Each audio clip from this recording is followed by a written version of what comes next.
Saludos, os doy la bienvenida a este vuestro canal. Bueno, pues hoy, si Dios quiere, me gustaría hablaros de El hombre rebelde, un libro de Albert Camus. Seguramente me lleve más de un vídeo, ¿no?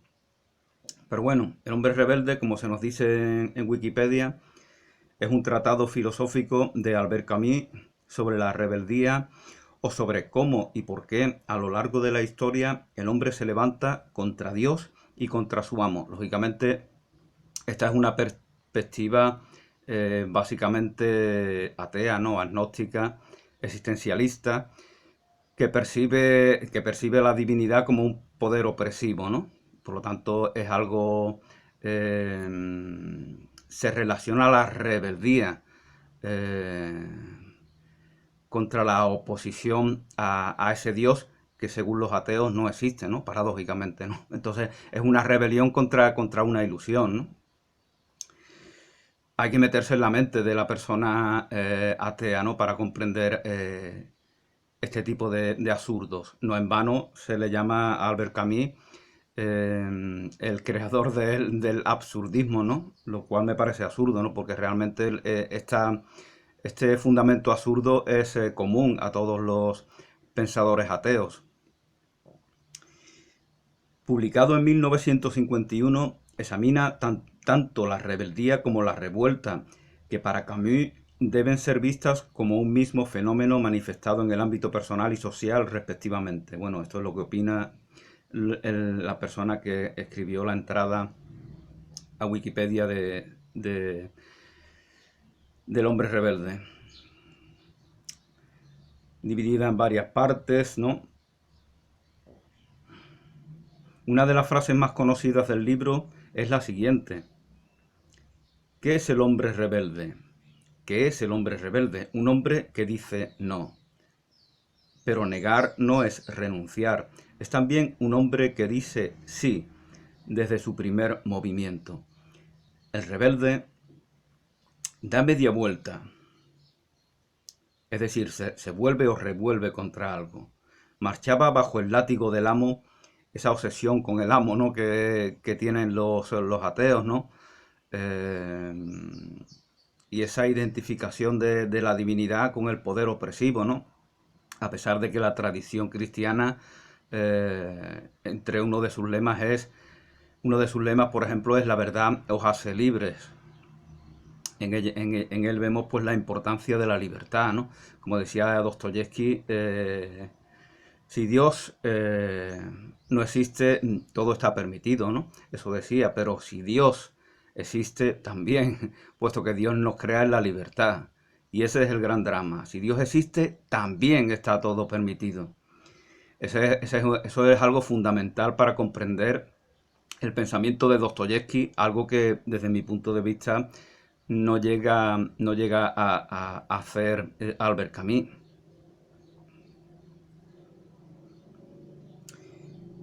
Marchaba el hombre rebelde bajo el látigo del amo, y he aquí que hace frente. Opone lo que no es preferible a lo que no lo es. Opone lo que es preferible a aquello que no lo es.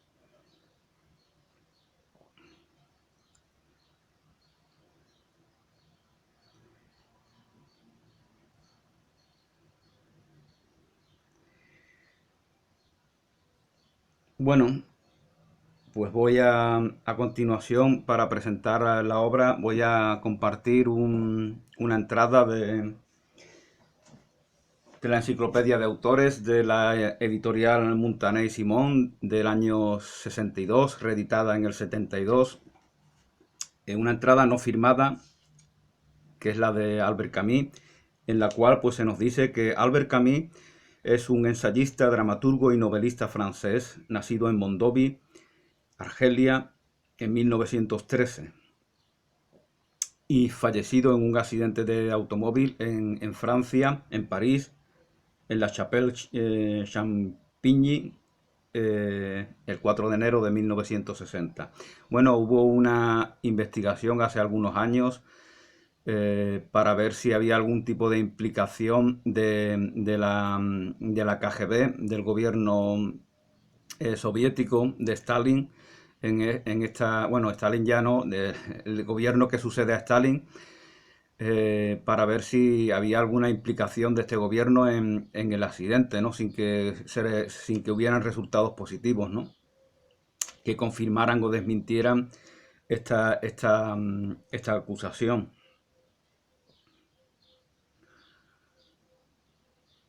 Su padre era un modesto artesano de origen alsaciano que murió en la primera batalla de Marne en 1914, ¿no? Es decir, cuando él contaba unos meses. Su madre, de ascendencia española, quedó viuda a los 25 años. Trasladada la familia a Argel, Albert Camus asiste a la escuela donde encuentra a un maestro, Germain, verdadero santo seglar del cual el niño aprende las virtudes de los buenos pobres. La honradez en el pensar, el amor a la libertad moral y la pureza de corazón también le contagia su afición al fútbol. Germain le consigue una beca para cursar estudios de magisterio. Albert estudia, lee, observa la vida circundante, es guardameta del Racing Universitario de Argel. Pronto se le declara una tuberculosis grave, renuncia a los estudios y entra de redactor en la prefectura de Argel. En la oficina hay poco trabajo y aquel joven funcionario aprovecha el tiempo. Escribe para él, evoca el cielo y el mar, el placer de tenderse y de correr desnudo bajo el sol. Así nacen sus primeros cuentos, que aparecerán en el año 38, con el título de Noces.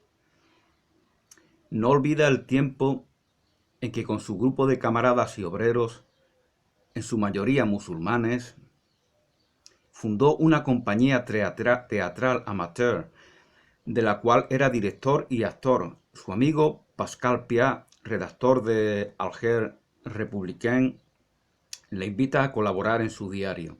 Así nace El Periodista. Su primer reportaje sobre la miseria de los trabajadores musulmanes es de una aspereza tal que repercute en París.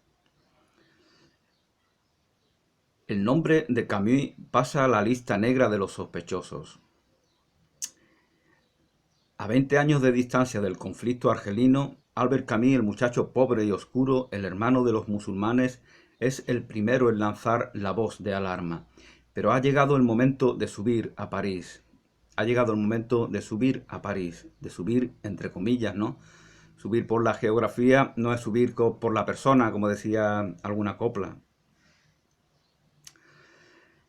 En la capital hace el aprendizaje de la soledad y la miseria. Más tarde dirá, no aprendí el socialismo en Marx, sino en la vida. Entra de secretario de redacción en Paris Soir. Allí no escribe, trabaja junto a las máquinas entre los obreros, un operario. En 1933 ingresa en el Partido Comunista, pero muy pronto lo abandona.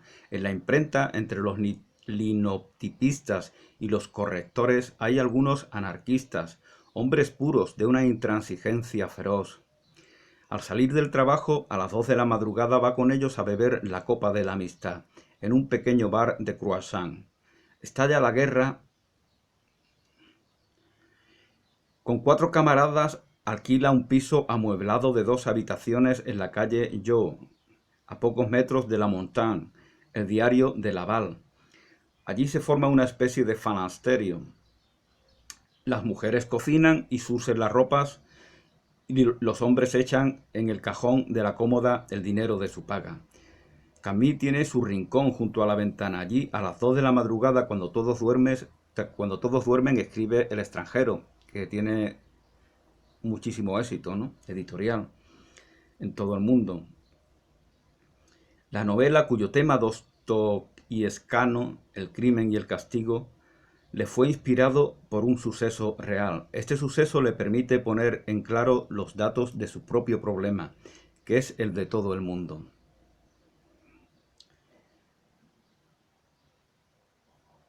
¿Cómo conciliar la fe en la vida y lo absurdo de esta misma vida? De lo cual la época ofrece un aterrador espectáculo. El extraño es el título más adecuado, ¿no? No el extranjero exactamente, ¿no? Mm, como se suele traducir. No me llames extranjero, como decía Alberto Cortés. El extraño es la primera obra de una nueva era de la literatura y de la vida, que se llamará existencialismo. La novela, escrita en 1940, aparecerá en el 42 sin ninguna publicidad. Camus, que ha vuelto a encontrar a Pascal Piat en Clermont-Ferrand, entra en la resistencia. En la resistencia, en esa época, Francia es invadida por los nazis, ¿no? Forma parte de la red Combat y vive en París en la clandestinidad. No le interesa que se hable de él, pero el libro encuentra enseguida entre los jóvenes un eco sorprendente. En el momento de la liberación, 24 de agosto del 44, Combat, órgano clandestino de la resistencia, se convierte en diario público bajo la dirección de Pascal Piat. En algunas semanas, Camus pasa a ser el escritor más célebre de Francia. Apenas tiene 30 años. Y poco después, uno de los grandes nombres de resonancia mundial. Sin duda, Camus fue, con el general de Gaulle, el hombre que devolvió a los franceses, destrozados por la ocupación, indecisos entre la desesperación y la rebelión, el gusto de vivir y la fe en el hombre. El filósofo de lo absurdo extrae esta fe del fondo de su negra desesperación. El mundo, dice Camus, el mundo en que vivo me repugna, pero me siento solidario de los hombres que sufren en él. En esto la vida recobra su ritmo normal. Las intrigas, las banderías terminan con el diario de los puros.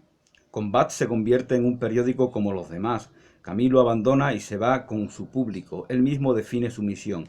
Mi papel no es en modo alguno el de transformar el mundo, ni al hombre. No tengo suficiente virtud ni talento para ello, pero quizá sea el de servir desde mi sitio a los valores sin los que un mundo, aún transformado, no vale la pena de ser vivido, sin los que un hombre, aunque nuevo, no es digno de ser respetado. Con todo, el tema del absurdo central en nuestro autor parece dejar entrever resquebrajaduras en algunas de sus obras, sobre todo en las últimas. Aparece ahí un estoicismo moderno fundado no en la esperanza de Dios ni en el sentido del honor, no en la esperanza de Dios ni en el sentido del honor, sino en una lucidez voluntaria. Camus comprueba el absurdo, pero no lo acepta, y su pensamiento llega a desarrollarse en dos planos, el de la dialéctica, que termina en un enigma, y el de la vitalidad sensible y superiormente consciente, que al fin gana en secreto la partida. La muerte inesperada de Albert Camus en un momento de plena evolución significa una pérdida tremenda, inapreciable. Después de haberle sido concedido el premio Nobel en 1958, Camus declaró a un periodista: «Mi obra aún no ha empezado». Contaba entonces 45 años. Bueno, pues la obra se divide en 4 partes, más una introducción. Y nos dice Albert Camus, en esa misma introducción,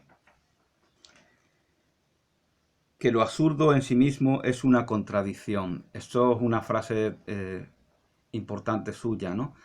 Porque él toma el absurdo como un punto de partida, pero como él dice, ¿qué es eso de absurdo? ¿Qué es eso de somos hijos de la nada, del absurdo? Somos receptores de una herencia inconmensurable. Cómo gesticulamos, cómo hablamos, cómo pensamos, cómo nos relacionamos, todo eso se lo debemos a nuestros mayores, a nuestros ancestros, a una tradición que se pierde en la noche de los tiempos. Entonces, si concluimos que somos hijos del absurdo, algo nos habrá hecho pensar así.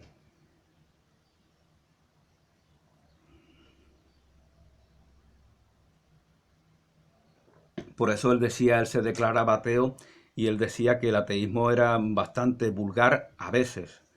Es bastante vulgar a veces, esto lo digo yo, no lo decía él, porque verdaderamente la tradición de todos los pueblos, de todas las culturas, de todas las civilizaciones, grandes o pequeñas, en la tradición el elemento religioso, el elemento del culto a la divinidad, a los manes, a los tótems, la tradición espiritual es fundamental para que se dé el pueblo. Como decía Dostoyevsky, quien no tiene fe en Dios, no tiene fe en el pueblo de Dios. Sin Dios no hay pueblo. Sin Dios todo es absurdo. Sin Dios el nihilismo rige la vida. Y por eso, desde mi punto de vista, concluye Albert Camus que el ateísmo en ocasiones es bastante vulgar. De hecho, aquel que abandera el ateísmo generalmente lo hace de una manera reaccionaria, con intención que nunca consigue desherir a los creyentes, ¿no? Es una pose bastante hueca y además que es poco original, ¿no? Porque evidentemente en épocas en las que imperaba la fe viva en un Dios vivo, tenía sentido, ¿no? Esa rebeldía anti-religiosa, pero hoy día en donde es evidente que sobre todo para el común de los varones con cierta formación, su religión, entre comillas, es el ateísmo, entonces no hay absolutamente nada de original en proclamarse ateo. La religión de Europa es el ateísmo. Siempre lo he dicho y siempre lo diré. Y allí donde impera el ateísmo, es decir, el nihilismo, la violencia, la autodestrucción, es un destino inevitable. Dice Albert Camus también que respirar es juzgar, respirar es un juicio. Eh, Dicho en otras palabras, es una validación de la vida en mí. Por lo tanto, yo estoy vivo porque yo valido. Mi voluntad no es solamente un constructo mental abstracto. Mi voluntad es también la validación del vivir en mi cuerpo, en todas las funciones de mi organismo físico, en todas las células que lo conforman, en todos los tejidos, en todos los circuitos. La circulación de la sangre, los latidos del corazón son validados por mi voluntad. Porque como dice Albert Camus, respirar es un juicio. Hay gente que muere de tristeza, que muere de dolor, que muere de pena. Las funciones vitales, sus funciones vitales ceden y el organismo muere porque hay algo que les ha superado y no hace falta que se suiciden. Hay una voluntad pasiva en ellos de dejar de vivir. Esto acontece, no es común, pero acontece en alguna que otra ocasión, ¿no? Respirar es juzgar. El hombre es la única criatura que se niega a ser lo que es. El hombre, entre todos los millones de criaturas de este universo compartido, es la única, al menos entre las que conocemos, según dice Albert Camus, la única que se niega a ser lo que es. ¿Por qué? ¿Por qué nos negamos a ser lo que es? En esta afirmación está implícita el reconocimiento de que hay algo que es lo que verdaderamente somos y nos negamos a serlo.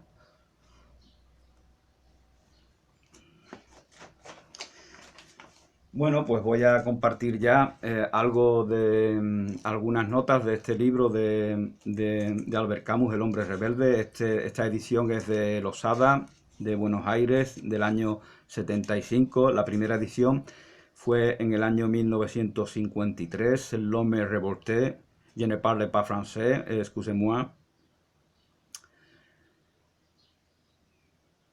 Ilustró la tapa Silvio Baldessari, traducido por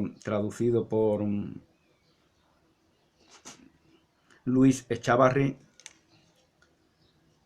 Esta edición de 1975 es de 10.000 ejemplares, ¿no?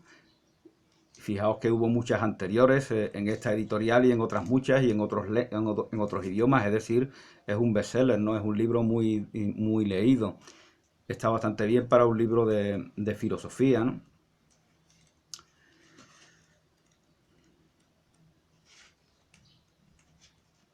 Bueno, pues dice Albert Camus, por ejemplo, en la primera parte, como os comentaba, se titula la rebelión metafísica. La segunda, o sea, la primera es el hombre rebelde, que es una introducción.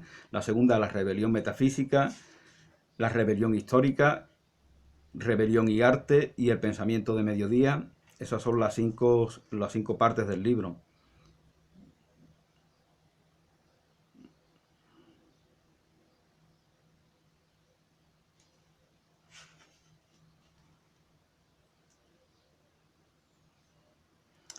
Nos habla en algún fragmento, por ejemplo, del rechazo de la salvación, ¿no? Como alguien dijo, quieren salvarme, ¿salvarme de qué?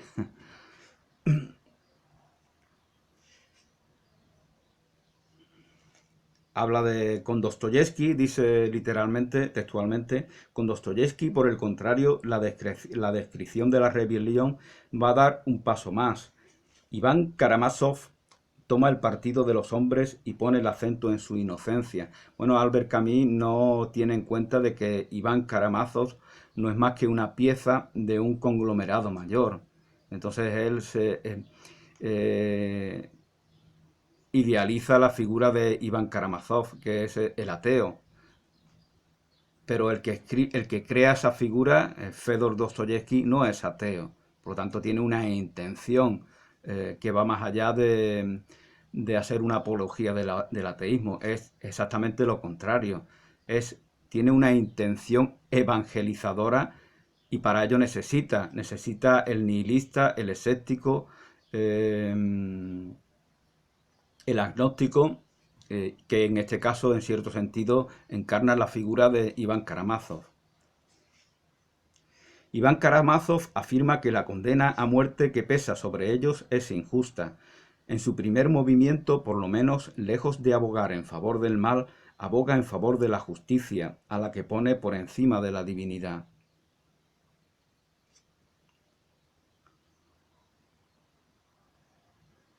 Por lo tanto, no niega en modo alguno la existencia de Dios. Le refuta en nombre de un valor moral. La ambición del rebelde romántico consistía en hablar a Dios de igual a igual. El mal responde entonces al mal, la soberbia a la crueldad. El ideal de Vigny consiste, por ejemplo, en responder al silencio con el silencio. Sin duda, con ello trata de elevarse al nivel de Dios. Y esto es ya blasfemia. Pero no se piensa en negar el poder ni el lugar de la divinidad. Esta blasfemia es reverente, pues toda blasfemia finalmente es participación con lo sagrado. Bueno, eso es lo que piensa Albert Camus, ¿no? En la antigüedad no se veían así las cosas, ¿no? O en cierto sentido sí.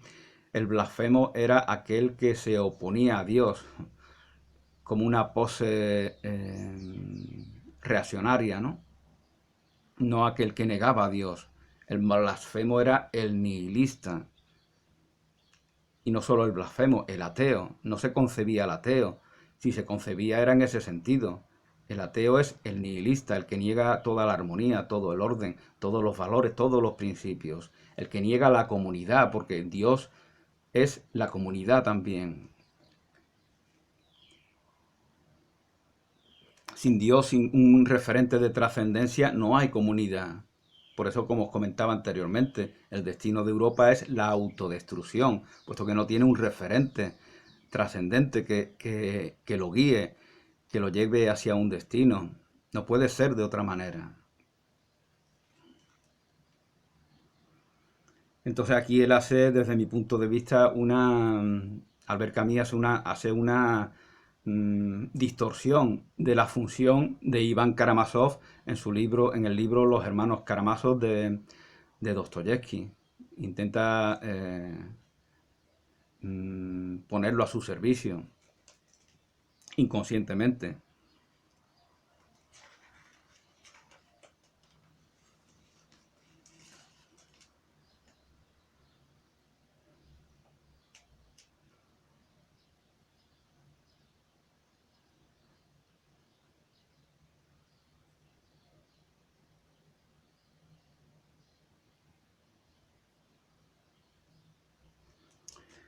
Nos habla también de Stirner y dice Albert Camus que para Stirner la filantropía es un embaucamiento. Las filosofías ateas que culminan en el culto del Estado y del hombre no son ellas mismas sino insurrecciones teológicas.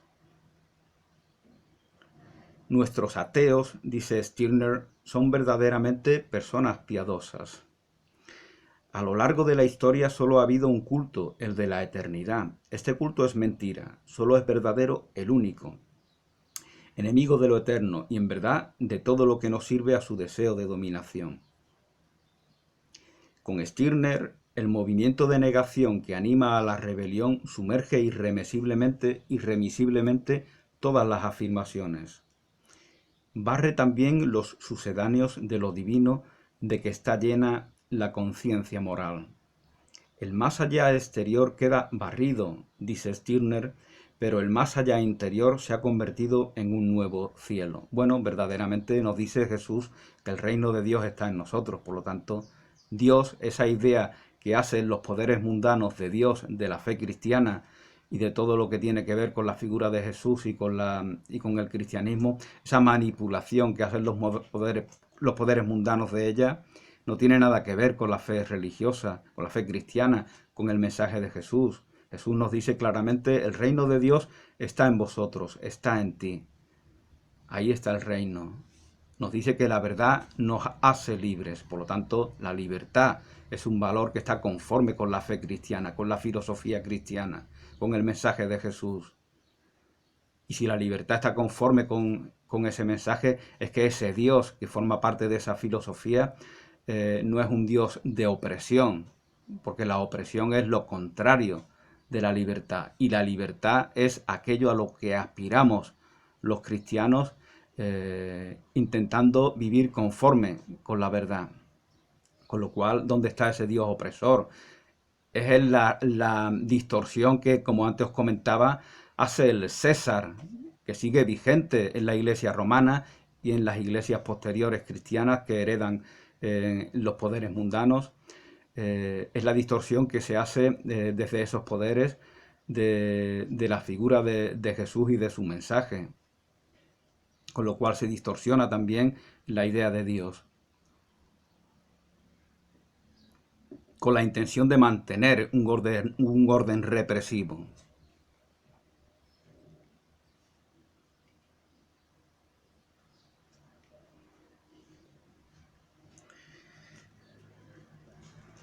Otro punto importante también que se me pasó un poco de decir es que Albert Camus dice que todas las revoluciones, y habla de tres principalmente, que es la Revolución Francesa, la del 48 también en Francia, la del 17 en Rusia, en la Unión Soviética.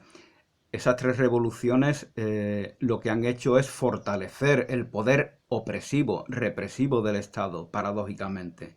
En el año 89 comienza la Revolución Francesa y el desenlace es que un absolutista, es un monarca absoluto, un emperador, acaba por ejercer un poder aún más represivo de aquel que se estaba combatiendo. Lo mismo acontece con el otro Bonaparte en el 48, Napoleón III, y lo mismo acontece con Stalin después de la Revolución Francesa, rusa.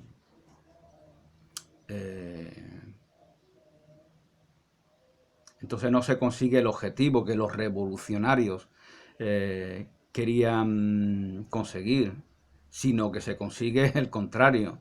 Esa es una conclusión muy importante a la que llega Albert Camus.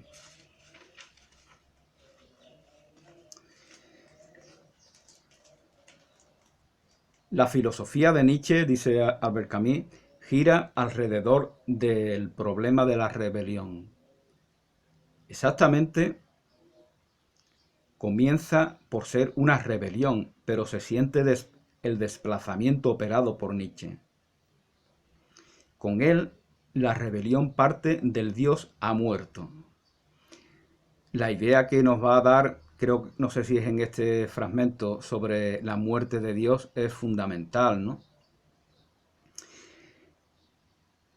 al que considera Dios ha muerto, al que considera como un hecho establecido y se vuelve contra todo lo que aspira a reemplazar falsamente a la divinidad desaparecida y deshonra a un mundo sin duda sin dirección, pero que sigue siendo el único crisol de los dioses. Contrariamente a lo que piensan algunos de sus críticos cristianos, Nietzsche no ha concebido el proyecto de matar a Dios. No concibe el proyecto de matar a Dios. Dice que lo han matado sus propios discípulos porque no han obrado como tales, que han puesto una roca sobre la tumba de Jesús para que Jesús no salga. Esto en el relato del Gran Inquisidor de Dostoyevsky, que está en la novela también citada de los hermanos Karamazov, se escenifica de una manera simbólica, ¿no? La Iglesia se convierte en un instrumento que se opone a Jesús y a su mensaje. Y eso es la muerte de Dios. Contrariamente a lo que piensan algunos de sus críticos cristianos, Nietzsche no ha concebido el proyecto de matar a Dios, lo ha encontrado muerto en